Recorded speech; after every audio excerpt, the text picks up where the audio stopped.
एस्पीशियस education channel में स्वागत है मित्रों। आइए प्रश्न की ओर चलते हैं। आज का पॉइंट है कि forms of marriage in tribal society या acquiring mates in Indian tribe, जनजातीय समाज में विवाह साथी चुनने के तरीके। ठीक है, यह बहुत इंपॉर्टेंट पॉइंट है, बीपीएससी में कई बार पूछ चुका है।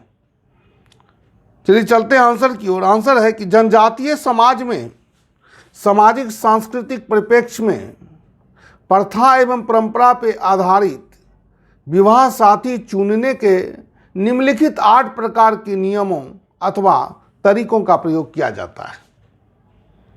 ये 8 क्या है, नियम क्या है, तरीका क्या है, चलते हैं। पहला है कि मैरिज बाय प्रोबेशन यानी कि परिवीक्षा विवाह। दूसरा है कि मैरिज बाय ट्रायल यानी कि परीक्षा विवाह। तीसरा है मैरिज बाय परचेज यानी कि क्रय विवाह। चौथा है कि मैरिज बाय कैप्चर यानी हरण विवाह। पांचवा है कि मैरिज बाय सर्विस यानी कि सेवा विवाह। छठा है कि मैरिज बाय एक्सचेंज यानी कि विनिमय विवाह। सातवां है मैरिज बाय म्यूचुअल कॉन्सेंट और इलोपमेंट, इलोप प्रथा, सहमति या सहपलायन विवाह। ठीक है। आठवां है मैरिज बाय इंट्रूजन, हठ विवाह या अनादर विवाह। ठीक है, अब 1 बाय 1 करके एक्सप्लेन करेंगे। चलते हैं आगे की ओर। चलिए, पहला पॉइंट है मैरिज बाय प्रोबेशन यानी कि परिवीक्षा विवाह। इस प्रकार के विवाह के अंतर्गत इच्छुक वर एवं वधू को विवाह के पूर्व ही कुछ समय के लिए साथ रहने की अनुमति होती है ताकि वे एक दूसरे को भली भांति समझ सकें और यौन संबंधी अनुभवों को प्राप्त कर सकें। यह अवधि परिवीक्षा अवधि यानी कि प्रोबेशन पीरियड कहलाती है तथा इस अवधि में दोनों सभी प्रकार के वैवाहिक सुख प्राप्त करने के अधिकारी होते हैं। परिवीक्षा अवधि के पश्चात यदि वर एवं वधू विवाह करने की सहमति प्रदान करते हैं तो दोनों का विवाह संपन्न करा दिया जाता है। यदि दोनों यह महसूस करते हैं कि दोनों का व्यवहार एवं स्वभाव अनुकूल एवं उपयुक्त नहीं है तो वर पक्ष थोड़ा सा हर्जाना देकर या हानि मूल्य देकर के विवाह संबंध को विच्छेद कर सकता है। परंतु ऐसा देखा गया है कि यदि परिवीक्षा अवधि में लड़की गर्भवती हो जाती है तो विवाह अवश्य ही संपन्न करा दिया जाता है। हॉवेल का मानना है कि परिवीक्षा विवाह के माध्यम से लड़की के संतानोत्पादन क्षमता का पता लगाया जाता है, क्योंकि जनजातीय समाज में संतान प्राप्ति की इच्छा अत्यधिक प्रबल होती है। यही कारण है कि परीक्षा अवधि में लड़की के गर्भवती होने पर विवाह अवश्य ही संपन्न हो जाता है। नेक्स्ट पॉइंट है परीक्षा विवाह, मैरिज बाय ट्रायल। इस प्रकार के विवाह के अंतर्गत विवाह के इच्छुक नवयुवक को अपने साहस, शक्ति एवं वीरता की परीक्षा देनी होती है। वीरता को प्रमाणित करने पर उन्हें मान सम्मान एवं प्रतिष्ठा के अतिरिक्त पुरस्कार के रूप में उसे मनचाही लड़की से विवाह करने की छूट मिलती है।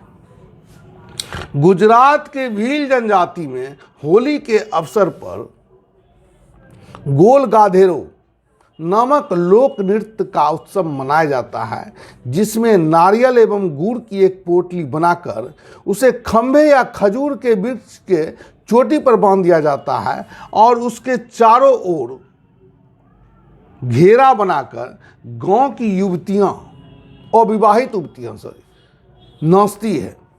युवती के इस घेरा के चारों ओर अविवाहित लड़के भी घेरा बनाकर नाचते हैं। नाचने के दौरान लड़के के द्वारा लड़की का घेरा तोड़कर वृक्ष पर लटकते गुड़ एवं नारियल की पोटली तक पहुंचने का प्रयास किया जाता है, परंतु लड़कियों द्वारा लड़कों को ऐसा करने से हर प्रकार से रोका जाता है। इसके लिए लड़कियां झाड़ू से हमला करती है, मारती है तथा नोचती भी है। परंतु इसके बाद भी यदि कोई युवक पेड़ पर बंधे गुड़ एवं नारियल की पोटली को प्राप्त करने में सफल हो जाता है तो वह घेरे में नाचने वाली किसी भी युवती को विवाह साथी के रूप में चुनने का अधिकारी बन जाता है। अफ्रीका के कुछ जनजाति में अधिक से अधिक नरमुंड लटकाने वाले व्यक्ति से विवाह करने में लड़की अपने आप को भाग्यशाली मानती है। कोमांचे जनजाति में किसी युवक को विवाह से पहले उसे शिकार के मामले में अपनी निपुणता को प्रमाणित करना पड़ता है। चलिए अगला पॉइंट है क्रय विवाह, marriage by purchase. Marriage by purchase इस प्रकार के विवाह के अंतर्गत विवाह के इच्छुक वर्ग को एक आवश्यक शर्त के रूप में लड़की के माता पिता को वधू मूल्य या कन्या मूल्य चुकता करना पड़ता है। जिस जनजातीय समाज में वधू मूल्य प्रथा है उसमें इसे चुकाए बिना विवाह संभव नहीं है। रॉबर्ट लोई के अनुसार जनजातीय समाज में वधू मूल्य स्त्रियों में उपयोगिता का प्रतीक है। कैलिफोर्निया के यूरोप लोगों में वधू मूल्य उसके सामाजिक प्रतिष्ठा का आधार माना जाता है।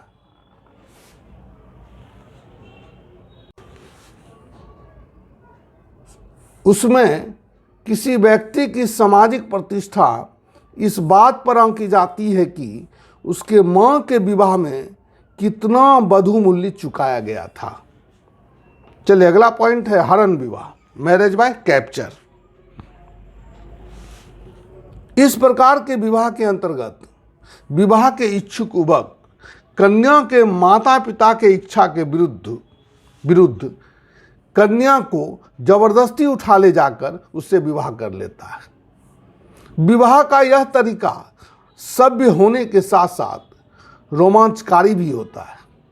वर्तमान समय में भारतीय दंड विधान के कारण वास्तविक हरण न होकर अभिनयात्मक या प्रतीकात्मक हरण का प्रचलन मात्र रह गया है और यह प्रथा दिन प्रतिदिन विलुप्त भी होती जा रही है। नागा जनजाति में लड़की की कमी के कारण ही इस प्रकार के विवाह का प्रचलन पाया जाता है, जबकि हो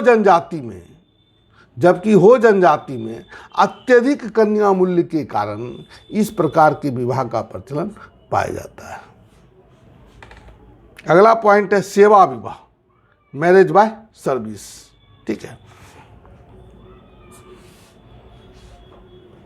मैरिज बाय सर्विस किसी किसी जनजातीय समाज में अत्यधिक कन्या मूल्य होने के कारण गरीब युवक सेवा विवाह के माध्यम से जीवन साथी को प्राप्त करते हैं।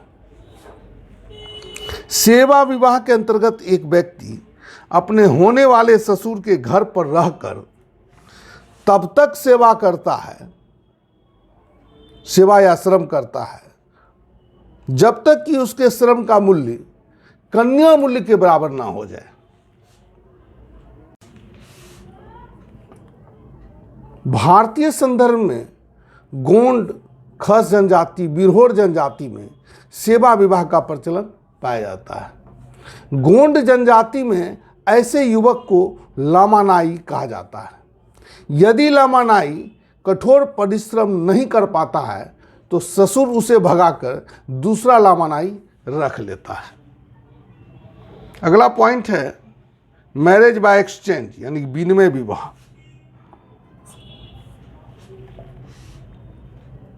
कन्या मूल्य से बचने के लिए कभी कभी विनिमय विवाह का भी सहारा लिया जाता है। विनिमय विवाह प्रथा के अंतर्गत एक परिवार के भाई बहन का विवाह दूसरे परिवार के भाई बहन के साथ होता है। ऐसे विवाह में दोनों परिवारों के युवक एक दूसरे के बहनोई एवं साले दोनों ही होते हैं। हॉवेल के अनुसार, श्री हॉवेल के अनुसार, यह बिना खर्चे के पत्नी प्राप्त करने का एक साधन है। अगला पॉइंट है सहमति या सह पलायन विवाह। सहमति या सह पलायन विवाह, जिसको इलोपमेंट के नाम से भी जाना जाता है। इस प्रकार के विवाह का आधार पारस्परिक सहमति और सह पलायन है।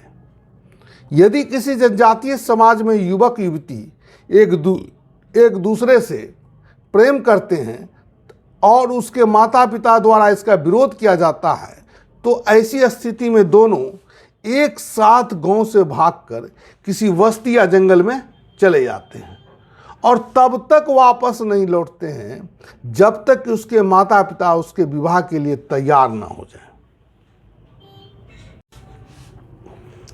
कभी कभी वे दोनों अपने गांव तब तक नहीं लौटते हैं जब तक कि उसका एक बच्चा पैदा ना हो जाए। बच्चे के साथ लौटने पर दोनों को थोड़ा सा दंड देकर विधिवत दंपति के रूप में स्वीकार कर लिया जाता है। इस प्रकार के विवाह में किसी प्रकार का सामाजिक संस्कार नहीं किया जाता है और न ही बधूमूल्य दिया जाता है। भारत के हो जनजाति में ऐसे विवाह को राजी खुशी विवाह कहा जाता है। कुरनई जनजाति में अधिकतर युवक युवतियां सहपलायन विवाह करते हैं। यदि सहपलायन करते हुए वे पकड़े जाते हैं तो उन्हें बहुत मारा पीटा जाता है, यहाँ तक कि कभी कभी उन्हें जान से भी मार दिया जाता है। अगला पॉइंट है हठ विवाह या अनादर विवाह। ठीक है, मैरिज बाय इंट्रूजन। इस प्रकार के विवाह के अंतर्गत विवाह करने की इच्छुक लड़की जिसे वह पसंद करती है उस युवक विशेष के घर में जबरदस्ती घुसकर रहने लगती है और तब तक उस घर से नहीं निकलती है जब तक कि उस युवक के माता पिता उसे पुत्र वधू के रूप में स्वीकार न कर ले। चूंकि इस प्रकार के विवाह में लड़की प्रेमी के माता पिता की इच्छा के विरुद्ध उसके घर में जबरदस्ती घुस जाती है, इस कारण लड़की को भावी ससुराल में अनेक प्रकार के अत्याचार, अपमान तथा अनादर को सहन करना पड़ता है।